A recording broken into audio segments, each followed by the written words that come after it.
Well, we're keeping an eye on the activity in the Atlantic Basin. Of course, Chris is still a named storm just off the East Coast as a tropical storm as of mid-morning update on Tuesday, but very close to hurricane status. We'll have more on that, plus the southwestern monsoon storms and the Midwest severe threat. So that was the view of Tropical Storm Chris as of early Tuesday. Again, a pretty defined eye, as you can see there, at least center of circulation, but just sitting below that 74-mile-per-hour sustained wind, which is considered to be hurricane. So we will see hurricane status, or at least that's a forecast at some point today. Again, as it travels off to the northeast, and then by the weekend, it'll be sitting in the north central Atlantic. That could even be impacting parts of Western Europe by late weekend and early next week. And then just south of that, we have another chance of at least tropical formation over the next 5 days. Medium chance, but interestingly, those are the remnants of what was Beryl over the course of the weekend, now impacting Hispaniola with some heavier rain.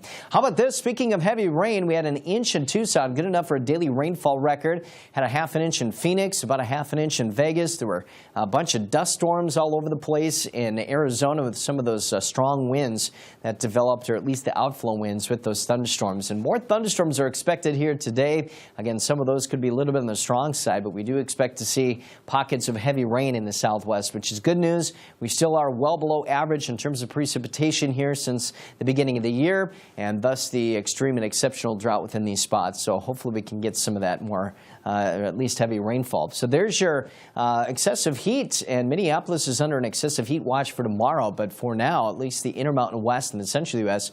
is very hot with highs into the 90s and triple digits. The heat does bubble and push east a little bit for tomorrow. Wednesday, we're at 92. But look at this heavy rain that could be coming up over the next few days with some severe weather. In fact, an enhanced risk over parts of Montana and North Dakota this afternoon and evening.